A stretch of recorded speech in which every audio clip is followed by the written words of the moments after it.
Seguimos poniendo la mañana en camino, estamos en el 98.7 para el este del país, 92.5 FM Cielo de Punta del Este y también para todo el planeta a través de nuestro canal YouTube La Mañana en Camino. Algunos mensajes llegan, hola Daniel Alejandro, ¿son aumentos o adelantos? Gracias, lo dice Ana de Malvin a propósito de lo anunciado por el gobierno. Ale, se te cayó una sota, estoy medio pillado. Claro, la expresión, porque yo sé que es una expresión en desuso, pero me gusta tanto que deliberadamente la uso, evidenciando, por supuesto, la partida de nacimiento. Esto lo firma la profe de literatura. 099-894-987. Buen día, Numa, qué divino reencontrarlo en el homenaje de las muchachas de abril, fue hermoso escucharlo. Qué voz, lo dice Rosario del Reducto, Numa Moraes, a quien hoy estamos escuchando acá en La Mañana en Camino, porque hoy cumple 72 pirulos. 099-894-987. Hola, me crié en Vergara, la localidad de Vergara, departamento de 33. No tengo recuerdos del 1 de mayo. Recién cuando me vine a los 20, a esa edad lo conocí, lo dice María. 099-894-987. Los mensajes llegan a través de nuestro WhatsApp y también a través del chat en nuestro canal de YouTube La Mañana en Camino. Voy a repasar algunos, así no dejo esperando mucho más al amigo Lermit, que ya está con nosotros desde Barcelona. A ver, Alexander dice, porque los partidos tienen en la mira la búsqueda de llegar al gobierno y las organizaciones sociales no. Hay una izquierda simbólica y otra fáctica, pasible de materializarse, lo dice Eduardo. La práctica no fue la mejor expresión, adoleció de no entender al capitalismo, que es la única forma vigente, y combatirlo es desde adentro del propio capitalismo. No le perdona al frente haber traído a UPM de ninguna manera, lo dice Eduardo. Dice Karina, la alusión a las organizaciones sociales y su incidencia en la agenda política me recuerda a lo que decía Juan Raúl ayer en relación a la falta de representatividad de los partidos políticos. A ver. Omar también dice, el quiebre financiero del 2002, las organizaciones sociales y los sindicatos no dejaron solo a Jorge Valle, y eso no se acuerda el ministro. No hay más ciego que el que no quiere ver. Sí, bueno, en la misma dirección me parece oportuno, oportuno porque no quiero generar la idea de que a uno las cosas le parecen oportunas si están de acuerdo con la idea de uno, ¿verdad? Pero me parece oportuno históricamente hacer referencia, porque es verdad que en momentos de críticos las organizaciones sociales en nuestro país jugaron un rol importante. Y vuelvo a citar el libro de Carlos de Masi, del que tuve el honor de ser presentador días atrás, a propósito de la transición uruguaya, y si bien destaca, como no puede ser de otra manera, y defiende, y yo me alineo con esa mirada, destaco y defiendo el rol, lo repito una vez más, de los partidos políticos a propósito de las calidades democráticas que exhibe nuestro país, y basta solo el ejemplo chileno para ver que durante mucho tiempo nos hicieron creer del éxito que tenía ese sistema y terminamos descubriendo que era un sistema político poco representativo de la sociedad. Esto no debe significar dejar de reconocer la importancia, el valor, el aporte que han hecho las organizaciones sociales a lo largo de la historia, y en particular para la recuperación democrática, ¿verdad? El PIT en su momento, el ACEP, la ACEP, de la que yo formaba parte en su momento, FUCBAN en su momento, nuevas organizaciones, lo cuenta bien el profe, el profe Carlos de Masi en ese libro que de paso ya recomiendo. Abro los brazos ahora para recibirle y para abrazarle a justamente nuestro invitado, es Marcel Lermit, el magíster en comunicación política, investigador y docente, uno justamente de los profesores que anuncia el CLAE universitario a propósito de esta diplomatura en comunicación política, de la que ya mismo vamos a hablar. Pero antes le recibimos, gracias, y te iba a decir buen día, pero en realidad vos que estás en Barcelona, buenas tardes hace rato, ¿no? Sí, buenas tardes. Yo ya almorcé, por lo menos. O sea que sí, podemos decir buenas tardes. La verdad que un gusto estar en contacto contigo, Alejandro, y con toda tu audiencia y todos los amigos de Uruguay. Me quedé pensando en eso que dijeron, que se te cayó una sota con el término pillado. Un término que yo supe usar también en su momento, ¿eh? Sí, pero yo que entiendo que es un término que ya no se usa, pero tengo como cierto deleite en usarlo, aún que luzca un tanto trasnochado, lo admito, es como una cosa que me gusta. Vintage, es un término vintage. Bueno, ya en todo caso aplica ahora con cierta tendencia a lo vintage, ¿no es cierto? Claro. Yo me acuerdo que cuando era chico, un niño, eh, hubo un momento en que en esos cambios que la lengua va adquiriendo y que los jóvenes se apoderan de ella un poco para justamente evitar que los que no son como ellos la entiendan, la palabra tupido, está tupido, era sinónimo de que estaba bueno. Mira ese auto, tupido, decíamos, ¿no? Y me acuerdo que mi padre me decía, mi padre era de obra, no un literato ni nada de eso. Decía, no, pará, tupido significa que hay mucho. Eso significa otra cosa, me decía él, ¿no? Yo no tenía herramientas todavía para... Tupido no llegué a conocerla, pero pillado sí, sin duda. No, pero es que tupido, como sinónimo de que está bueno, era el típico comportamiento de la lengua que duró creo que 3 años. Ya no en mi vida, ya dejó de usarse. Uno que sin embargo me parece que se ha ido quedando y tiene que ver, acá estamos achicando un poco hasta que llegue el partido. Achicando como sinónimo de esperando. Sí. Pero yo creo que achicando me parece que es más reciente, ¿no? Cuando yo era chico, achicando no sé si existía. No, Marcel, justamente yo que soy más grande que vos, estoy diciendo eso, que achicando es una cosa que no, achicar es reducir. Claro. Y sin embargo, empecé a ver, ya te diría, pero ya me parece que de los 2000 para acá, el achicar como sinónimo de esperar, me parece que ese todavía se usa. No, sí, yo creo que sí. ¿Verdad? Como yo creo que sí, pero lo que pasa es que es generacional también, ¿no? Las nuevas generaciones utilizan un léxico que es diferente al nuestro. El descansar, por ejemplo. Me estás descansando. Claro. O sea, utilizar descansar para nosotros tenía otro significado del que tiene para las nuevas generaciones. Ayúdame porque acá me pierdo. ¿Me estás descansando qué? ¿Me estás tomando el pelo? ¿Estás abusando? Claro, exactamente. Claro, por ese lado. Sí, tal cual, términos. Pero hay gente que se enoja porque eso entienden que es lastimar, violar la lengua. Y la lengua, olvidando que la lengua es la construcción de seres vivos que además son seres humanos y que por definición cambian. Así que... Exactamente. Es que el lenguaje está vivo, ¿no? El lenguaje está vivo y se va modificando continuamente. Bueno, Marcel, ya quiero que hablemos de la diplomatura, pero antes contanos, porque me da mucha curiosidad, ¿dónde estás? ¿Qué estás haciendo? ¿Para qué latitud estás trabajando a pesar de que estás en el viejo mundo? En fin, tirame un par de datos. En este momento estoy en Sitges. Sitges es un balneario, es un pueblo más que un balneario que está sobre las costas del Mediterráneo, en plena de las mejores playas que debe haber en España, uno de los puntos más importantes. ¿Me estás hablando desde un sitio que está cerca de una playa? Estoy a 2 cuadras. En este momento estoy a 2 cuadras del Mediterráneo. Sí, unas playas increíbles. Seguí solo. No, es un lugar realmente paradisíaco. No podés pillarte así. Me estoy pillando. No, a unos kilómetros de Barcelona, pero incluso es un lugar sumamente turístico que cuando vos le comentás a los mismos catalanes, te preguntan, ¿y dónde estás? Preguntando si estás en Barcelona o en alguno de los pueblos aledaños, y le decís que estás en Sitges, te quedan mirando y diciendo, mirá, estás pillado. Te agrandaste. Sí, es un lugar turístico. Increíblemente es un lugar donde está lleno de uruguayos. Yo estoy acá justamente en la casa de una persona, un amigo que fue criado conmigo, fuimos juntos al liceo, es prácticamente como si fuera una persona de mi familia, ¿no? Pará, ya me estás diciendo que estás de garrón. Sí, se puede decir que sí. Y aparte él es cocinero, o sea que tengo platos increíbles. No. Muy tranquilo. La seguís empeorando, Marcel. Sí, claro, claramente. Lo estoy enterrando. Bueno, sí, acá en Barcelona, pero en Sitges a unas 30, 40 minutos en tren de Barcelona, y haciendo algunas cosas académicas y trabajando bastante para la región, para América Latina, ¿no?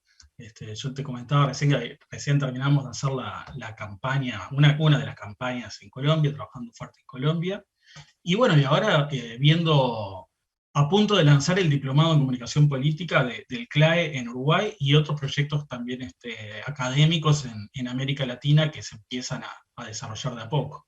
Bueno, mira, el querido amigo Danilo del CLAE también nos enriquece esta charla semántica, generacional, idiomática, diciendo que, y me consta porque mi hijo lo usa, los niños ahora usan presumido.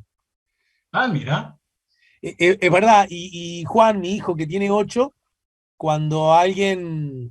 Bueno, pero en ese caso no sería un problema, más allá de la notoria influencia internacional que el término tiene, ¿verdad? Porque presumido justamente significa eso, ¿verdad? Claro, claro, Entonces, pero sabes que un tema que se está dando mucho es, debido a la globalización, los niños empiezan a mirar también dibujitos de otros lados, películas de sí, otros lados, claro. YouTube, y empiezan a adquirir un vocabulario que es mucho más amplio, amplio en el sentido de palabras que se utilizan en otros países. Sí, claro, Entonces, claro. muchas veces escuchás a un niño uruguayo hablando con algunos términos que son mexicanos, y vos decís, ¿y de dónde sacaste estas palabras vos? Sí. Sin embargo, Marcel, coincido de punta a punta. Sin embargo, cuando ocurre eso, suele seducirnos la mirada un tanto apocalíptica acerca de que esa es una mala señal de algo. Y yo en realidad pongo un freno, porque si bien yo nací en el 65, yo soy generación televisión. Es decir, la televisión, no nací con la televisión porque en casa vino después del 70, o sea, yo ya tenía por lo menos 5 años.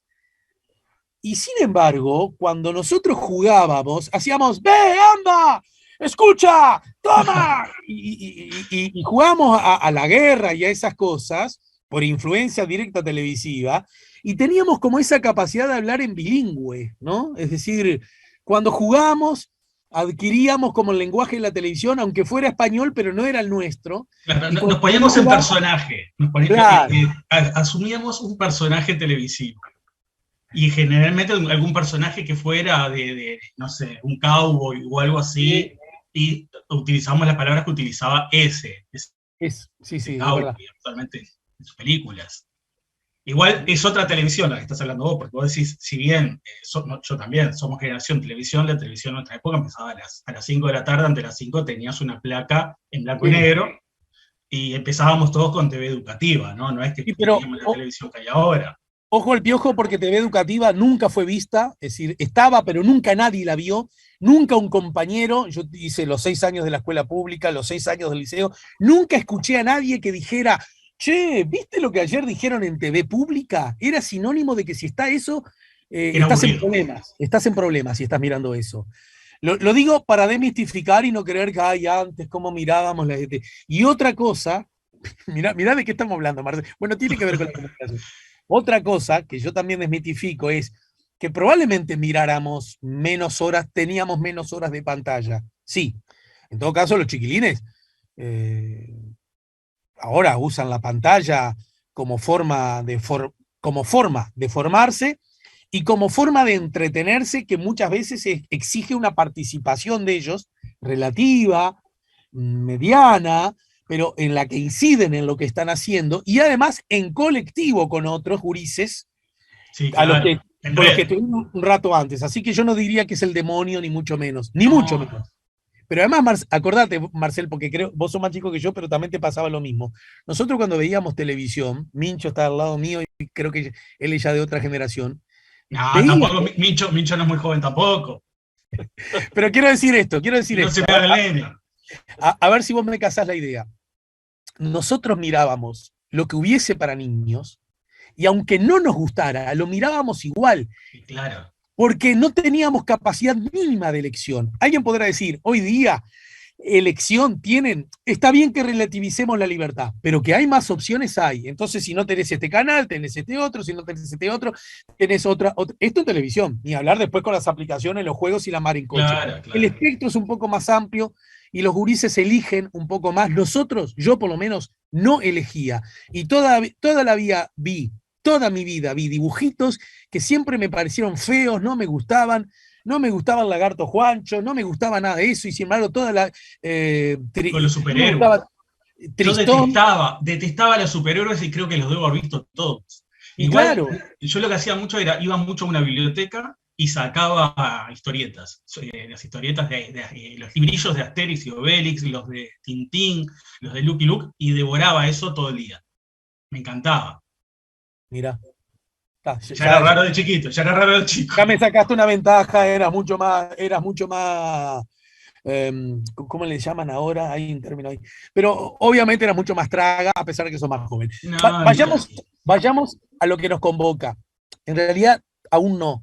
Dame 4 pastillas, ya que estás tan cerca y trabajaste incluso para elecciones en Francia. Francia acaba de elegir presidente, reeligió un presidente, luego de 20 años los franceses optan por el mismo, en un escenario político que muestra algunas peculiaridades. Por lo pronto era entre muchísimo. derecha y más derecha, y sin ninguno de los partidos históricos tradicionales, ya que hablábamos de los partidos, como opción de gobierno, ¿no? Comentame algo. Yo creo que esas son las principales lecturas de esta elección, lo que acabas de decir, ¿no? A ver, históricamente en Francia hubo un partido de centro derecha, que en los últimos años eran los republicanos, un partido, para hacernos una idea, es el partido, si bien con otro nombre, de donde venía De Gaulle, el partido de Sarkozy, el partido de Chirac. Esa era la línea de centro derecha habitual de Francia. Y otra línea de izquierda, que es el viejo Partido Socialista, que era el partido de François Mitterrand, de Hollande, de Ségolène Royal. Bueno, esos dos partidos prácticamente desaparecieron de Europa, ¿no? Estamos hablando que los republicanos tuvieron, si no me equivoco, un 4% y los socialistas creo que tuvieron un 1,7%, no llegaron al 2%. ¿Qué significa esto? Que al no llegar al 5% de los partidos, no recuperan la financiación. O sea, son partidos que prácticamente quedan condenados a desaparecer. Estamos hablando de los dos partidos principales, los dos partidos históricos de Francia. Podés hacer una lectura y mirar también lo que pasó en Chile, ¿no? Con la vieja concertación, que prácticamente desaparece del mapa, y con Vamos Chile, que era el bipartidismo histórico de los chilenos. Entonces, se está empezando a dar, y las elecciones francesas lo confirman, que los partidos quedan fuertes, los partidos tradicionales empiezan a perder fuerza, la gente empieza a votar más personajes que partidos, ¿no? Y bueno, otra lectura rápida, el tema de las derechas en Francia, la consolidación de las extremas derechas, es la primera vez, la vez que saca más votos el partido de Marine Le Pen, de la familia Le Pen. Bueno, yo no sé si se puede hablar ya de la familia Le Pen, porque ahora la sobrina de Le Pen, que era otro de los líderes, está con Zemmour. O sea, las derechas se partieron también y está el partido de Zemmour, que es Reconquista. Es uno de los partidos también que estuvo en un 8%. O sea, las extremas derechas empiezan a fortalecerse. Otro elemento interesante es, empieza a corroborarse determinados elementos discursivos de las extremas derechas también, ¿no? Nosotros empezamos a hablar de feminacionalismo, ¿no? ¿Qué es el feminacionalismo? Es el discurso que tiene, por ejemplo, en este momento Marine Le Pen, sí, así como otros colectivos, empiezan a utilizar lo que es el discurso de género para avalar determinadas políticas que están vinculadas al odio, ¿no? Por ejemplo, para graficarlo, hemos escuchado a Marine Le Pen hablando de la necesidad de prohibir el hijab, ¿no? De prohibir el velo que utilizan las mujeres. sí. Porque, bueno, ella lo asocia, por un lado, al machismo, a la dominación, al patriarcado, pero en realidad lo que hay de fondo es el odio al diferente, el odio al Islam, y el hecho de tratar de utilizar el discurso de género para matizar determinados aspectos del discurso de odio. Eso empieza a corroborarse en la derecha francesa. Hay una teórica inglesa, Farris, que empieza a hablar ya desde el año pasado del feminacionalismo.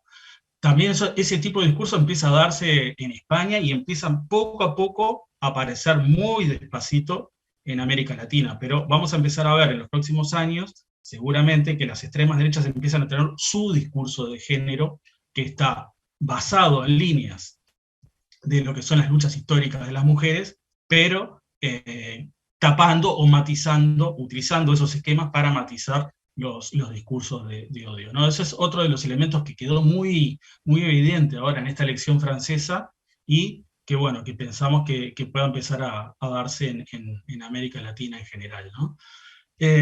Después el escenario en sí, yo creo que no cambió tanto, ¿no? Si nosotros miramos lo que fue la elección de 2017, hubo prácticamente, creo, menos de 2 puntos de diferencia entre Macron, estoy hablando de primera vuelta, entre Macron y Mélenchon. Y ahora, si bien Macron sacó unos puntitos más, la diferencia entre Marine Le Pen y Mélenchon es de 1 punto. O sea, la izquierda no está tan lejos tampoco de las derechas. Ujú. Sí, la izquierda empieza a tener un problema, y creo que esto es un problema de las izquierdas a nivel mundial prácticamente, de su incapacidad de generar alianzas, ¿no? Si Mélenchon hubiera hecho una alianza con Jadot del Partido Verde, de los ecologistas, o con la misma Anne Hidalgo del Partido Socialista, habría sido la izquierda la que habría llegado al balotaje y no necesariamente el Frente Nacional de Marine Le Pen. Entonces, la incapacidad de las izquierdas de generar alianzas es otro de los elementos, y hay que ver cómo se empieza a configurar todo esto para el 12 de junio y 19 de junio, que es donde son las elecciones legislativas en Francia, ¿no? Es un sistema, se hace una primera vuelta el 12 de junio, y los dos más votados, los dos diputados más votados, van a un balotaje. Ese es el sistema francés, y se están empezando a tejer determinadas alianzas, ¿no? Se supone que el macronismo va a tener una derrota importante, eso es lo que marcan los analistas franceses, y se está viendo cómo se agrupan las derechas y cómo se agrupan las izquierdas, que son las que posiblemente salgan más fortalecidas de estas elecciones legislativas. Ujú. Y en ese contexto, ya que hablaste del macronismo, si pudiésemos, incluso desde la perspectiva de la comunicación política, si pudiésemos en 3 o 4 palabras adjetivar qué es lo que representa, qué, qué propuesta simbólica tiene acerca de la política. Ya de alguna manera establecimos que, por decir algo, en un eje izquierda-derecha lo encontramos en el centro-derecha, pero ¿qué pasa con los otros ejes, con las otras miradas con las que el público acostumbra a ver a Macron y lo que política, ideológica y filosóficamente representa? Bueno, Macron, él mismo se vende como un político de centro, ¿no? O sea, así hizo su campaña de 2017, un político que no pertenecía a ningún partido de los fuertes, o sea, sino que lo que él hace es personalizar la política. Es uno de los, yo creo, de los grandes referentes de lo que es la personalización de la política, ¿no? De votar a Macron por Macron y no por lo que él representa ni por sus postulados. Ahora, cuando Macron asume el gobierno, es lo que vos decís, tiene un corrimiento hacia la derecha. Si vos ves lo que es su gabinete de ministros, su primer ministro, siempre estaban vinculados básicamente a lo que eran los republicanos, el partido histórico que hablábamos de centro-derecha. Sus políticas en sí, en general, fueron más que nada a apoyar a los grandes empresarios, ¿no? Incluso todos recordamos lo que fue la manifestación o la explosión social de los chalecos amarillos que le cayó Sí. en pleno en su gobierno, ¿no? Que eran, bueno, ciudadanos reclamando por mejoras económicas, básicamente, bueno, por combustibles, que los combustibles se habían ido muy alto. Eh, es un liberal, es un liberal, no sé si es tan neoliberal sus políticas, desde la izquierda se dice que es un neoliberal, yo creo que no es tan neoliberal económicamente, pero sí que tiene un corrimiento sin dudas hacia la derecha. Y en lo personal es una persona que se lo critica mucho, porque se dice que tiene una personalidad que es un tanto avasalladora. Estamos hablando que de la gente pillada, bueno, es un tanto arrogante. Se critica mucho la arrogancia que tiene Macron y que tiene respuestas para absolutamente todo, ¿no? Esa es una de las grandes críticas que se le da, ¿no? Su incapacidad por empatizar con las personas que tienen determinados problemas. Hay uno de los casos que creo que es de los más notorios y que marcó mucho lo que es su identidad política, un día que una persona se le acerca y le dice, yo no tengo trabajo, tengo problemas en conseguir trabajo. Y Macron le dice, bueno, yo cruzo la calle contigo y te consigo un par de trabajos, te los consigo yo. Y bueno, así no se solucionan las cosas. Ese tipo de salidas son las que pintan la personalidad de Macron. Y eso le hizo mucho daño, incluso mucho daño en esta campaña electoral, ¿no? Donde se empezó a mostrar como una persona que era absolutamente arrogante e incapaz de empatizar con muchos sectores de la sociedad. Sin embargo, yo sé que los contextos explican muchas veces las cosas. En los últimos 20 años es el único tipo que logró que los franceses le eligieran 2 veces presidente, ¿no? Exactamente, sí, sí, creo que desde 2002, si no me equivoco, no se conseguía una reelección presidencial. Son varias cosas, ¿no? Es un escenario muy diferente, ¿no? Donde acabamos de pasar por una pandemia, estamos pasando por una guerra importante, en donde Macron es una figura destacada en lo que es el contexto internacional vinculado al conflicto. Es un tanto, es una persona arrogante y que asumió un rol en la política. Eso lo ha beneficiado. El hecho del crecimiento de las ultraderechas también lo beneficia de determinada manera, porque es preferible, hay analistas franceses que dicen, hay gente que prefiere votar el mal menor en este caso, ¿no? Yo prefiero votar a Macron antes de que llegue la extrema derecha. Yo prefiero votar a Macron una persona antes que llegue una izquierda populista como la de Mélenchon. Esa era gran parte del discurso, y más en un momento en donde los dos partidos más fuertes o tradicionales, si crees que es el Partido Socialista y los republicanos, se desinflan. Entonces, esos dos partidos, los militantes o los votantes de esos dos partidos que se desinflan, tienen dos opciones: o ir a Macron o correrse a la derecha, prácticamente a la ultraderecha, o a la izquierda de Jean-Luc Mélenchon, que no todas las personas de centro-izquierda, por ejemplo, se sienten identificados. Entonces, ahí captó muchos votos. Yo creo que electoralmente la estrategia de Macron logra un buen posicionamiento, logra un muy buen posicionamiento, ¿no? Bueno, ahora te traigo acá al Uruguay.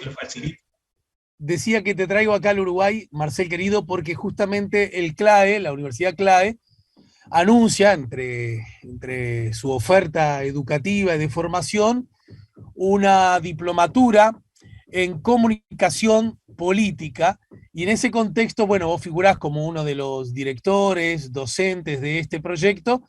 Me gustaría que nos cuentes acerca del mismo, qué objetivos tiene, para quiénes está pensado, cómo aplica o quiénes pueden aplicar para cursarla y qué características tiene justamente la cursada. Bien, el objetivo es profesionalizar la comunicación política y en Uruguay y en la región. Por lo que hemos visto, ya hay algunos inscriptos que son de la región, hay gente de Costa Rica, se estaba inscribiendo unas personas de México, y hay consultas de otros países de América Latina. Hoy por hoy no es fácil acceder a formación en comunicación política, ni en Uruguay ni en la región. Entonces, lo que hace la Universidad de CLAE es convocar, en este caso, a un grupo de profesionales que son profesionales sumamente destacados, no solo de Uruguay. Creo que si bien dentro del plantel la mitad somos uruguayos, solo dos están residiendo en este momento en Uruguay. Y después profesionales destacados de Argentina y de México, básicamente, ¿no? Sí.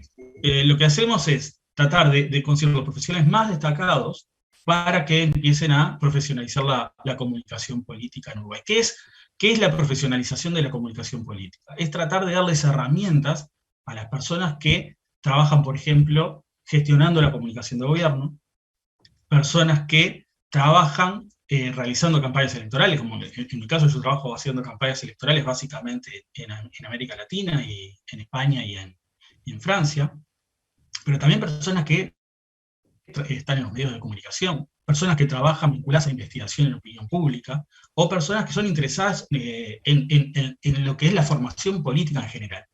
Uno de los grandes diferenciales que tiene este diplomado, en este caso es la primera vez en la historia que en Uruguay va a haber una materia de comunicación sindical, ¿no? La comunicación sindical empieza a darse en algunos países como en Argentina, como en Colombia. Acá en Europa ya hay materias de comunicación sindical en algunas licenciaturas de comunicación o de ciencia política y en maestrías de comunicación política, pero en Uruguay todavía no se había dado una materia de comunicación sindical. Entonces, lo que hace CLAE es acudir a dos referentes que son, creo yo, los principales referentes que hay en este momento en comunicación sindical en América Latina, y los convoca a hacer un módulo de comunicación sindical dentro del diplomado. Después tenemos una persona también sumamente interesante que da gestión de crisis, que es una profesional mexicana, y algunos referentes latinoamericanos, como es el caso de Lucio Guberman, que es uno de los grandes referentes de América Latina en campañas electorales de información, que es el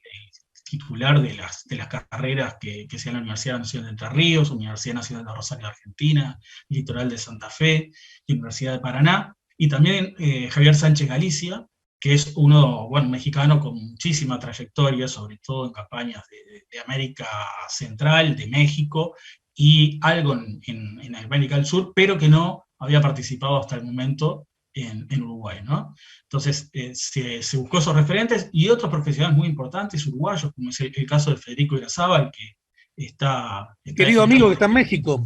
exactamente, está en México, Matías Ponce, que está viviendo un poco en Costa Rica y un poco en Uruguay, Fabián Cardoso, que también va a trabajar todo el tema de media training. No hay muchos cursos de media training en Uruguay, ¿no? De todo lo que es el entrenamiento para medios de comunicación. Está Matías Arvedía también, que es un argentino residente en México, que es muy destacado en todo lo que son campañas digitales, trabajó en varias elecciones presidenciales, acaba de terminar la elección presidencial de Costa Rica. O sea, el plantel docente realmente es una de las grandes diferencias que tiene este diplomado. Bien, bien. Y a propósito, ¿en qué consiste la cursada?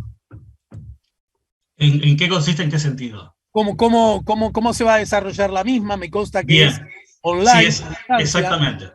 El problema que teníamos era que todos estamos en estos momentos en lugares diferentes, ¿no? Entonces, aprovechamos la tecnología para tratar de ofrecer esta formación, ¿no?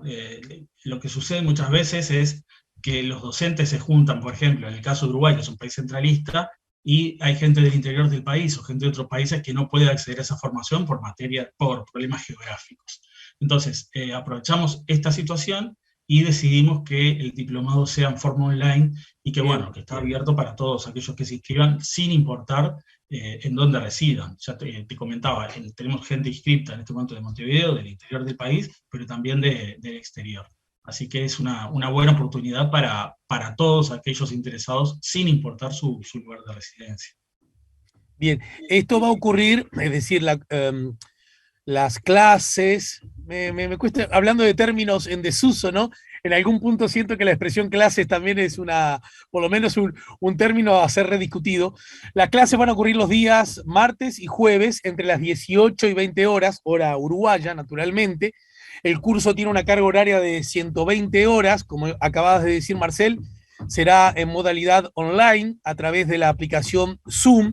Y en todo caso, aquellas personas, aquellos probables estudiantes que quieran más información o que deseen inscribirse, tienen dos mecanismos. Uno, el correo electrónico, admisiones@clae.edu.uy, o a través del teléfono celular WhatsApp 094-543-940.